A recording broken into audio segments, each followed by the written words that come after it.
कल्याणमधील दुर्गाडी मंदिर प्रवेश बंदीवरून वातावरण तापलं. बकरी ईद निमित्त दुर्गाडी किल्ल्यावरती आज हिंदूंना प्रवेश बंदी. शिवसेना भाजपचे कार्यकर्ते प्रवेशासाठी आक्रमक. मराठा आंदोलक जरांगे पाटलांची आज पत्रकार परिषद. मागण्यांबाबत राज्य सरकारकडून अद्याप कोणतेही उत्तर नाही. जरांगे पाटील आंदोलनाची पुढची दिशा जाहीर करण्याची शक्यता आहे. भाजप आमदार प्रसाद लाड मनोज जरांगेंची उद्या पुन्हा एकदा भेट घेणार. जरांगेंच्या मागण्यांबाबत चर्चा करणार असल्याची माहिती. दिल्लीमध्ये अमित शहा फडणवीसांमध्ये बंद दाराआड चर्चा. दोन्ही नेत्यांमध्ये राज्यातल्या विविध विषयांवरती खलबतं. जय महाराष्ट्राला सूत्रांची माहिती. विधान परिषदेसाठी महायुतीचा फॉर्म्युला जवळपास निश्चित. दिल्लीवारीनंतर मुख्यमंत्री फडणवीसांची माहिती. कांदा प्रश्नी आणि आंबा प्रश्नी दिल्लीमध्ये सकारात्मक चर्चा. राज्य सरकारकडून शेतकऱ्यांना दिलासा.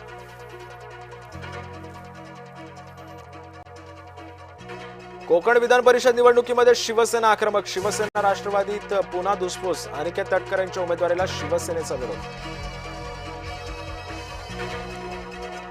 अनियमित वीज पुरवठ्याबाबत युगेंद्र पवार आक्रमक. वीज पुरवठा सुरळीत करावा, युगेंद्र पवारांचा संताप. मुंबई महापालिकेच्या रक्तपेढीचं खासगीकरण केलं जाणार. रक्त महाग होणार, किंमत मोजावी लागणार. आदित्य ठाकरेंची पालिका प्रशासनावर टीका. इंधन पुरवठा करण्यामध्ये सरकार अपयशी. हर्षवर्धन सपकाळांची टीका.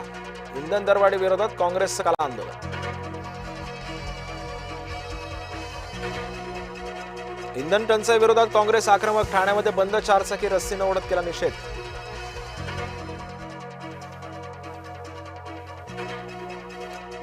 पाण्याअभावी डाळिंब बागेवरती कुऱ्हाड. नाशिक जिल्ह्यातल्या येवला येथील शेतकरी अडचणीत.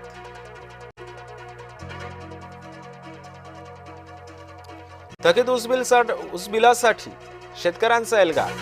सोलापूर जिल्हा परिषदेसमोर ठिय्या आंदोलन. गोकुळ साखर कारखान्याविरोधात शेतकऱ्यांचा संताप. उष्णता आणि इंधन दरवाढीमुळे भाज्या महागल्या. भाज्या महागल्यानं सर्वसामान्यांचं बजेट कोलमडलं. नवी मुंबईतील पाम बीच मार्गावरती 2 दुचाकींची जोरदार धडक. भरधाव वेगात बाईक स्वारानं सिग्नल तोडल्यानं दुर्घटना. अपघातात दुचाकी स्वार महिला गंभीररित्या जखमी.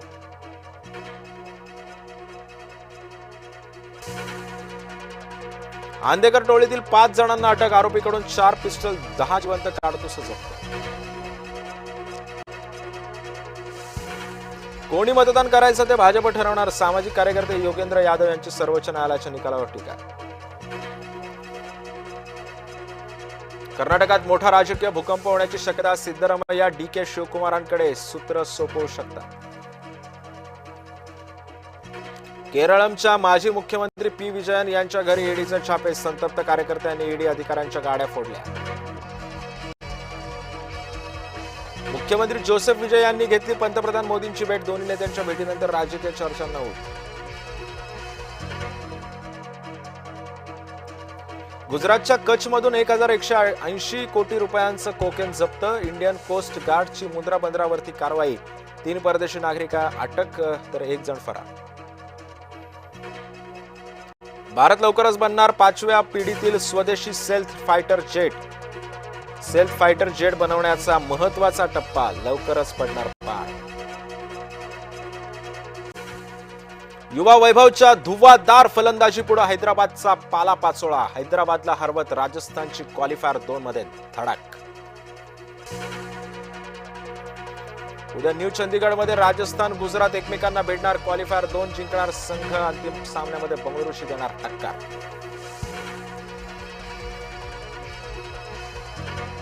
आज मुंबईसह देशभरामध्ये बकरी ईद निमित्त नमाज. मुंबईसह देशभरामध्ये पोलिसांचा तगडा बंदोबस्त.